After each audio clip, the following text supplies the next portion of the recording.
అనంత చరిత్ర 75 ఏళ్ల చరిత్రలో జగన్మోహన్ రెడ్డి లాంటి నాయకుడు అలాంటి ముఖ్యమంత్రి రాలేరు కూడా. ఎందుకంటే గాంధీజీ కలలు కన్నటువంటి గ్రామ స్వరాజ్యం, సచివాలయ వ్యవస్థలు. సచివాలయం అంటే అర్థం ఏంటంటే ఇంగ్లీష్లో సెక్రటేరియట్ అంటాం. ప్రధానమంత్రితో అనుబంధంగా ఉండే అధికారులందరూ కూడా సెక్రటేరియట్ అంటాం. ముఖ్యమంత్రితో ఉండే అధికారుల నివాసాన్ని కూడా సెక్రటేరియట్ అంటాం. మరి గ్రామ సెక్రటేరియట్ ఏంటి, విలేజ్ సెక్రటేరియట్ ఏంటి ఎప్పుడైనా విన్నామా? ఎక్కడైనా ఉన్నాయా ఈ దేశంలో? విలేజ్ సెక్రటేరియట్ అనే కాన్సెప్ట్ ప్రారంభించింది జగన్మోహన్ రెడ్డి. అంటే గ్రామ సచివాలయం, అక్కడే secretary, VRO, digital assistant, welfare assistant, engineer, land man, అన్ని రకాల శాఖలకు చెందినటువంటి వాళ్ళు 18 మంది సచివాలయంలో కూర్చుంటారు.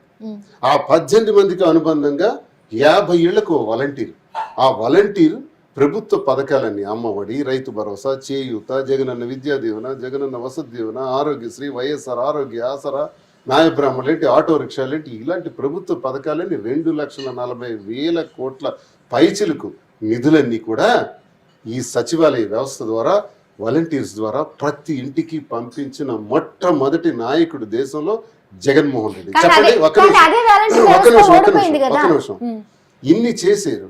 రాష్ట్రంలో ఎక్కడైనా ₹1 లంచం ఇచ్చిన ప్రభుత్వ పథకం కోసం ₹1 లంచం నేను ఇచ్చానని జగనన్న ప్రభుత్వంలో ఒక్కడంటే ఒక్కడిని చూపించండి. ఎందుకంటే లంచం లేకుండా ప్రభుత్వ పథకాలు వెళ్ళాయి. నెంబర్ 2, ఎక్కడైనా ఒక లబ్ధిదారుడు, ఒక ఎంఆర్ఓ ఆఫీస్కి వెళ్ళాను, ఎంపీడీఓ ఆఫీస్కి వెళ్ళాను, నేను కలెక్టర్ ఆఫీస్ చుట్టూ కూడా కాళ్ళ ఏళ్ల అరిగేటట్టు ఎండ వాన అనకుండా కాపలా కాసి నిలబడి ఈ పథకాన్ని పొందాను, డబ్బులు ఇచ్చానేవాడిని ఒక్కడిని చూపించండి. ఒక్కడిని. ఇవేమీ జరగల. ప్రభుత్వ పథకాలన్నీ నేరుగా ఇంటికి వచ్చే, లంచం లేకుండా. ఆఖరికి రైతులు పండించిన ధాన్యానికి కూడా ఒక రైతు భరోసా కేంద్రం పెట్టి రైతు భరోసా కింద ₹13,500 ఇచ్చి విత్తనం నుంచి విక్రయం వరకు కూడా బాధ్యత వహించి ఆ ధాన్యాన్ని జగనన్నే ప్రభుత్వం ద్వారా కొనిపించి రైతానికి అండగా నిలబడ్డాడు. అంతేకాదు ఆరోగ్య సేవలు, అక్కడే ఒక హెల్త్ సెంటర్ గ్రామ స్థాయిలోనే పెట్టి ఆ హెల్త్ సెంటర్లో డాక్టర్లు పెట్టి బెడ్ మీద ఎంతమంది ఉన్నారు, రోగులు ఎంతమంది ఉన్నారు, ఎవరికి ఏ ఆపరేషన్ చేయించాలని తెలుసుకొని వాళ్ళకి ఆపరేషన్ చేయించి ఉచితంగా 1600 రోగాలకు ఆరోగ్యశ్రీ పెడితే రాజశేఖర రెడ్డి గారు, చంద్రబాబు నాయుడు వచ్చిన తర్వాత 1000 రోగాలకు కుదిస్తే జగన్మోహన్ రెడ్డి గారు ముఖ్యమంత్రి అయిన తర్వాత 3224 రోగాలకు పెంచి sickle cell anaemia, bone marrow, cancer, blood cancer లాంటి రోగాలకు కూడా ట్రీట్మెంట్ ఇచ్చి ఆ రోగి ఇంటికి వెళ్ళిన తర్వాత మందులు ఉన్నాయో లేదో, ఏం బాధపడుతున్నాడు అని చెప్పి రోజుకు ₹200 మందుల కోసం ఇచ్చిన మొట్టమొదటి మానవతావాది ఈ భారతదేశంలో. ఎందుకు ఇవ్వాలి మందుల కోసం డబ్బులు? ఎందుకు చేయాలి? అమ్మఒడి ఇచ్చి, ఆ బిడ్డకి యూనిఫారాలు ఇచ్చి, బెల్ట్ ఇచ్చి, షూ ఇచ్చి, సాక్స్లు ఇచ్చి, అవన్నీ తన చేతితో పట్టి, షూ బాగుందా, యూనిఫామ్ బాగుందా, ఈ బిడ్డకి ఇవ్వచ్చా, నా మేనల్లుడు, నా మేనవాళ్ళు చదవాలి, వీళ్ళకి పెట్టుబడి పెడుతున్నాను, వీళ్ళు ఉన్నత స్థాయికి వస్తే నాకు అంతే చాలు అనుకొని ఆ స్కూల్స్ను బాగు చేసి నాడు నేడు ద్వారా రాష్ట్రంలో ఉండే ప్రతి స్కూల్ని కూడా బ్రహ్మాండంగా తయారు చేసి కరెక్ట్ వరకు వెళ్తున్నాయని మీకు తెలుసా సార్? వెళ్ళలేదు మధ్యలో ఉన్న వాళ్ళే చాలా మధ్యలో ఒక్క విషయం, నువ్వు పాయింట్కి వచ్చావు. ఆ మధ్యలో ఉండే దళారీ వ్యవస్థలు నాశనం చేస్తున్నారు కాబట్టే స్వాతంత్రం వచ్చిన 75 ఏళ్లలో దళారీ వ్యవస్థను పక్కకు తోసి సచివాలయ వ్యవస్థను పెట్టారు. సచివాలయ వ్యవస్థ ద్వారా, వాలంటీర్ల ద్వారా పెట్టినటువంటి వ్యవస్థలో నేను ₹1 లంచం ఇచ్చాను, నేను ఒక ప్రభుత్వ ఆఫీస్కి నేను వెళ్ళి పడిగాపులు కాసాననే వ్యక్తిని ఒక్కళ్ళని, మేము అపోజిషన్లో ఉన్నాం కదా, రూలింగ్ లో ఉన్నారు కదా, ఇదిగో ఈ వ్యక్తి లంచం ఇస్తే మీరు పెన్షన్ ఇచ్చారు, ఈ వ్యక్తి లంచం ఇస్తే రైతు భరోసా ఇచ్చారు, ఈ వ్యక్తి లంచం ఇస్తేనే మీరు ఆరోగ్యశ్రీ ఆపరేషన్ చేయించారని ఒక్కళ్ళని చూపించమనండి. ఒక్కళ్ళని. పవన్ కళ్యాణ్ అడుగుతున్నా, లోకేష్ గారిని అడుగుతున్నా, ముఖ్యమంత్రి గారిని అడుగుతున్నా, కూటమి ప్రభుత్వాన్ని అడుగుతున్నా. చూడండి, వాలంటీర్ వ్యవస్థ ద్వారా గానీ, సచివాలయ వ్యవస్థ ద్వారా గానీ ప్రజలకు నష్టం జరగలేదు. మాకు నష్టం జరిగింది, మేము నష్టపోయినాం. వాలంటీర్ వ్యవస్థ ఎప్పుడైతే వచ్చిందో చిన్న పొరపాటు మనలో జరిగింది. అదేంటంటే కార్యకర్త నష్టపోయినాడు. ఆ ఊర్లో ఉండే సర్పంచ్, ఎంపీటీసీ, వాళ్ళకి మేము వయా మీడియా పెట్టాల్సిందో ఇంకో రకంగా ఆలోచించి వాళ్ళకి సముచిత గౌరవాన్ని, స్థానాన్ని వాళ్ళకి ఇవ్వాల్సింది. అక్కడ మేము తప్పు చేసామేమో అని నాకు అనిపిస్తుంది. ఎలా అంటే కార్యకర్తలు పట్టించుకోవడం కాదు, అక్కడ ఉండే కార్యకర్తకి గౌరవాన్ని ఇవ్వాల్సింది.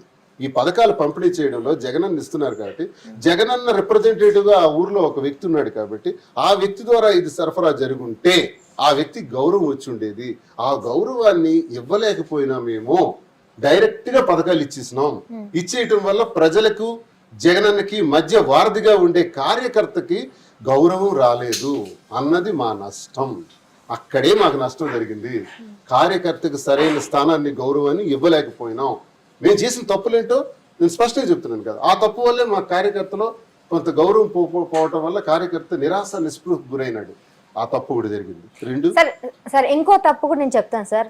మీకు ఆల్రెడీ ఒక సామెత తెలిసే ఉంటుంది, చైనాలో చేపలు ఇవ్వడం కాదు చేపలు పట్టడం నేర్పించాలని. మీరు ఎంతసేపు ఉచిత పథకాలు ఇస్తున్నాం అని అంటున్నారే తప్ప అసలు వాళ్ళు ఎలా బతకాలి, వాళ్ళకి ఎలా ఉపాధి కల్పించాలో దాని మీద ఎప్పుడైనా దృష్టి పెట్టారో మీ ఎకనామిక్స్ లో? ఇప్పుడు మేము నేతన్నకి 24,000 ఇచ్చాం, తిని కూర్చోవాలని ఇవ్వాల. 24,000 రూపాయలతో స్పిన్నింగ్ కి కావాల్సినటువంటి చిన్న చిన్న ఇన్స్ట్రుమెంట్ ఏమైనా కొనుక్కుంటాడు అని ఇచ్చాం. ఒక బిడ్డకి 15,000 అమ్మఒడి ఇచ్చాం. ఎందుకో తెలుసా? తిని కూర్చోటానికి కాదు.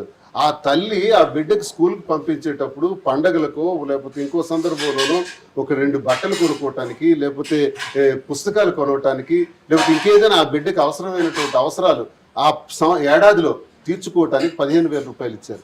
రైతు భరోసాకు 13,500 ఇచ్చింది. రైతు వ్యవసాయం మానేసి ఇంట్లో కూర్చొని కాదు, నీ వ్యవసాయానికి తోడుగా విత్తనాలు, ఎరువులు, పురుగు మందులు ఇస్తున్నాను. నువ్వు విత్తనాల సమయంలో అప్పుకి వెళుతున్నావు. 10,000 రూపాయలు, 20,000 రూపాయలు ఎవరైనా అప్పిస్తే బాగా ఎదురు చూస్తున్నావు.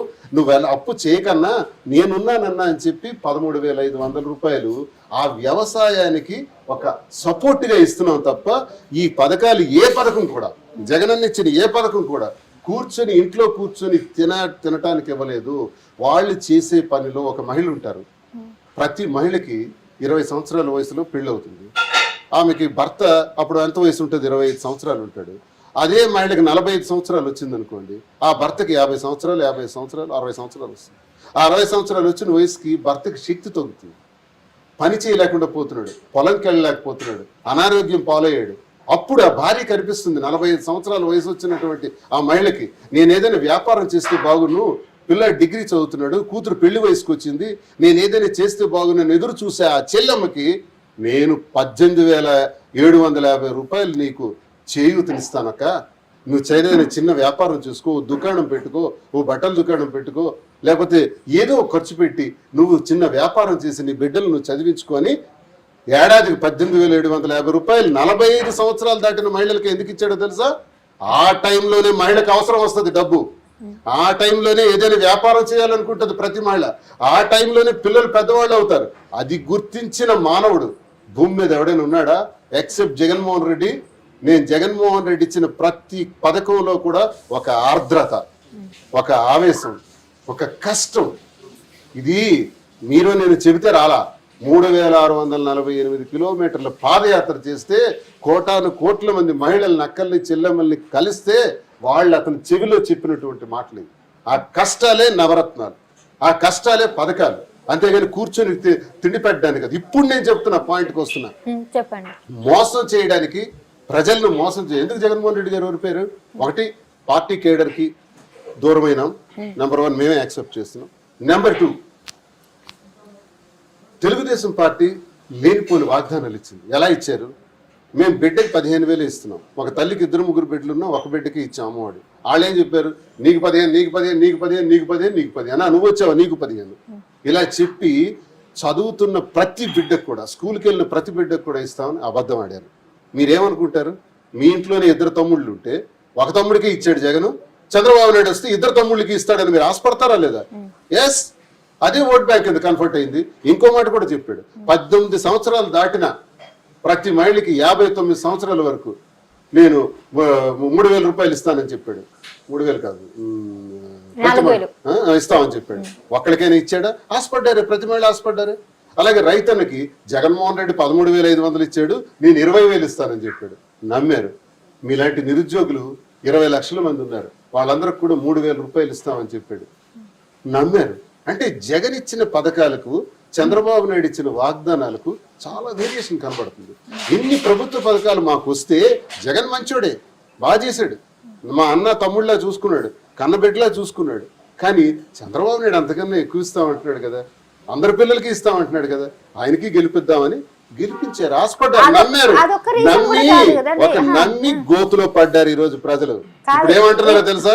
ఇదే కెమెరా పట్టుకొని జనంలోకి వెళ్ళండి. ఆంధ్రప్రదేశ్ లో తప్పు చేశాను, నా తమ్ముడిని ఓడించుకున్నాను, నా అన్నను ఓడించుకున్నాను, నా బిడ్డను ఓడించుకున్నాను, నష్టపోయాను. ఆ చంద్రబాబు నాయుడు దిక్కుమాలిన ప్రభుత్వాన్ని ఎన్నుకొని మేము నష్టపోయామని ప్రజలు ఇబ్బంది పడుతున్నారు, ఇప్పుడు బాధపడుతున్నారు. ఆ బాధను మీరు చూడండి ఒకసారి, వెళ్ళి ఆ బాధను చూడండి. ఇప్పుడు చెప్పు సార్. నేను ఎలక్షన్స్ టైంలో అంత సర్వే చేశాను, ప్రజల దగ్గరికి వెళ్ళి మాట్లాడిన సందర్భాలు ఉన్నాయి. ఒక ఆటో డ్రైవర్ని కలిసాను, వైజాగ్లో బీచ్లో చేపలు పట్టుకునే అతన్ని కలిసాను, అందరు చేశాను. ఎవరికి ఓటు వేస్తారంటే కెమెరా పెట్టకపోతే చెప్తానని అన్నారు. కెమెరా ముందు చెప్పడానికి వాళ్ళు భయపడారు. అంటే నేను వైసీపీకి వెయ్యను అని చెప్పడానికి వాళ్ళు అంత భయపడ్డారు. అంటే భయంతో అంత జనం అక్కడ ఉన్నారు. లేదు, ముగ్గురు కాదండి, నేను చాలా ముగ్గురు కాదండి, నేను నిజంగా అంటే నిజంగా అక్కడ ఉన్న చాలా మంది దాదాపు ఎంత కాదండి ఒక 20-30 మందిని అయితే కలవడం జరిగింది. అలా ఎలా అంటే నేను యాజ్ ఎ జర్నలిస్ట్ గా చెప్తున్నాను, నేను వీళ్ళని జడ్జ్ చేయకూడదు, వాళ్ళని జడ్జ్ చేయకూడదు. ఇప్పుడు జనాలు ఇప్పుడు 7 నెలలు అయింది కదా, అంటే మీరు చెప్పండి, అంటే భయపడలేదు అంటారు అక్కడ జనాలు? సరేనమ్మా, సరే మేము ఓడిపోయాం, అయిపోయింది. ఇప్పుడు వచ్చారు కదా వాళ్ళు, 7 నెలలు అయింది కదా, కనుక్కో సరే. ఇప్పుడు చేయ సర్వే, ఇప్పుడు కనుక్కోండి. ఇప్పుడు ఏంటి చంద్రబాబు నాయుడు వచ్చిన తర్వాత చాలా హాయిగా ఉన్నాం అంటే నేను అలా అనట్లేదు. ఇప్పుడు 5 ఏళ్లలో డెవలప్మెంట్ అయితే లేదు కదా, గత 5 డెవలప్మెంట్ లేదు. ఎన్ని మెడికల్ కాలేజీలు పెట్టారు, ఎన్ని పోర్టులు పెట్టారు, డెవలప్మెంట్ కదా మీకు చూడు. ఒక నిమిషం, 4 పోర్టులు ఇచ్చారు, 4 సీ పోర్టులు ఇచ్చారు జగన్మోహన్ రెడ్డి గారు. ఒక్కో సీ పోర్ట్ టర్న్ ఓవర్ ఎంత ఉంటుందో తెలుసా? ఒక్కో సీ పోర్ట్ టర్న్ ఓవర్ ఎంత ఉంటుందో తెలుసా? 20,000 కోట్లు. అంటే 4 సీ పోర్టులు టర్న్ ఓవర్ ఎంత ఉంటుందో తెలుసా? నియర్ అబౌట్ 1 lakh crores, 1 లక్ష కోట్లు ఉంటుంది. 1 లక్ష కోట్లు ఉంటే మొత్తం ఎంతమంది పనిచేయొచ్చో తెలుసా? ఒక్కొక్క పోర్టుకి 40,000 మంది నిరుద్యోగులకు ఉద్యోగాలు ఇవ్వచ్చు. అంటే 40 నుంచి 50,000 బ్రతుకుతారు. మొత్తం ఎంతమంది బ్రతుకుతారో తెలుసా? కనీసం 2 లక్షల మందికి పైచిలకు నిరుద్యోగులకు ఉద్యోగాలు కల్పించవచ్చు 4 సీ పోర్టుల ద్వారా. స్వాతంత్రం వచ్చి ఆంధ్రప్రదేశ్లో ఉన్న 6 సీ పోర్టులు, జగనన్న వచ్చి 5 ఏళ్లలో 2.5 ఏళ్ళు కరోనాతో పోతే మిగతా 2.5 ఏళ్ళు 4 సీ పోర్టులు. చరిత్ర ఇది. అంతేకాదు 8 ఫిషింగ్ హార్బర్లు. 8 ఫిషింగ్ హార్బర్లు పెడితే ఎంతమందికి ఉద్యోగాలు వస్తాయి, ఎంతమంది మత్స్యకారుల జీవితాలు బాగుపడతాయి తెలిసిన? 2. స్వాతంత్రం వచ్చి 75 ఏళ్ళలో మనకున్న మెడికల్ కాలేజీలు 11, దిక్కుమాల సంఖ్య 11. కానీ జగన్మోహన్ రెడ్డి వచ్చిన తర్వాత 17 మెడికల్ కాలేజీలు తీసుకొచ్చి 5 మెడికల్ కాలేజీలు ఓపెన్ చేసేసి జాతికి అంకితం చేశాడు 2.5 ఏళ్లలో. ఇది అభివృద్ధి కాదా? ఇవన్నీ మేలు కావా? వీళ్ళు వచ్చారు, చంద్రబాబు నాయుడు వచ్చి ఏం చెప్తున్నాడు? ఈ ఫిషింగ్ హార్బర్లు ఏవైతే ఇచ్చారో, ఈ పోర్టులు ఏవైతే ఇచ్చారో ప్రైవేటైజేషన్ చేస్తామంటున్నాడు. ప్రైవేటైజేషన్ చేయడానికే మేము పోర్టులు ఇచ్చింది, ప్రైవేటీకరణ చేయడానికి తమాషా చేస్తున్నారు. ఎవడండి కూట ప్రభుత్వం? కాకినాడ పోర్టు అరవింద కంపెనీకి బలవంతంగా రాయించారని ఒక వార్త నడుస్తుంది. చూడండి, మీరు పోర్టు కాంట్రాక్ట్ తీసుకున్నారనుకోండి, మీరు పోర్టు కడతారు. పోర్టు కట్టేసిన తర్వాత ఇంకొక వ్యక్తికి మనం ఇస్తాం పోర్ట్ మేనేజ్మెంట్. పోర్ట్ మేనేజ్మెంట్ వేరు, పోర్ట్ కట్టడం వేరు. పోర్ట్ కట్టిన వాళ్ళకే మేనేజ్మెంట్ ఇవ్వాల్సిన అవసరం లేదు. పోర్ట్ గవర్నమెంట్ కడుతుంది, విశ్వసముద్రం వాళ్ళు కడుతున్నారు ఒక పోర్టు. ఆ పోర్ట్ కట్టేసిన తర్వాత, పూర్తయిన తర్వాత అదానికో లేకపోతే ఇంకోళ్ళకి ఇస్తాం మేనేజ్మెంట్. దానివల్ల 20,000 కోట్ల టర్న్ ఓవర్ వస్తుంది అంటున్నాను. అందులో కేంద్ర ప్రభుత్వానికి 50%, రాష్ట్ర ప్రభుత్వానికి 50%. ఈ నిధులు, ఈ నిరుద్యోగ సమస్య తీరటానికి ప్రైవేటైజేషన్ చేయటం వల్ల ఇప్పుడు ఇదే ఉంది, స్టీల్ ప్లాంట్ ఉంది. స్టీల్ ప్లాంట్ 11,000 కోట్లు. హిట్ టీవీ యాప్, ఇందులో short news, live news, entertainment shows, movies, digital magazines తో పాటు మీ జిల్లా వార్తలను కూడా ఫ్రీగా చూడొచ్చు. అంతేకాదు కేజీ నుంచి పీజీ వరకు విద్యార్థులకు స్కాలర్షిప్ కూడా అందిస్తున్నాం. ప్రతి వారం 10 మందికి లక్కీ డ్రా ద్వారా ఒక్కొక్కరికి 10,000 రూపాయలు అందిస్తున్నాం. ఇంకెందుకు ఆలస్యం, వెంటనే హిట్ టీవీ యాప్ ని డౌన్లోడ్ చేసుకుని ఫ్రీగా ఎంటర్టైన్మెంట్ పొందండి. Hit TV app. Hit TV app. Please download hit TV app. Hit TV app ని ఫ్రీగా డౌన్లోడ్ చేసుకుని ఎంజాయ్ చేయండి. మీకు నచ్చిన ఎంటర్టైన్మెంట్ కోసం హిట్ టీవీ యాప్ ని ఫ్రీగా డౌన్లోడ్ చేసుకుని ఎంజాయ్ చేయండి. హిట్ టీవీ యాప్ ని డౌన్లోడ్ చేసుకుని ఆస్వాదించండి, ఆశీర్వదించండి. ఇంతమంది సెలబ్రిటీలు హిట్ టీవీ యాప్ ని డౌన్లోడ్ చేసుకోండి అని చెప్తున్నారంటే ఎంత మంచి యాప్ ఆలోచించండి. అమెరికా అమెరికా అమెరికా అమెరికాలో చదవాలనుకునే వాళ్ళకి విశ్వసనీయమైన పేరు మన శౌర్య కన్సల్టెన్సీ. UK లో 1 year masters. UK లో 1 year masters. 2 years work permit up to 5 years visa. Contact Saurya Consultancy. Contact 89851 89851.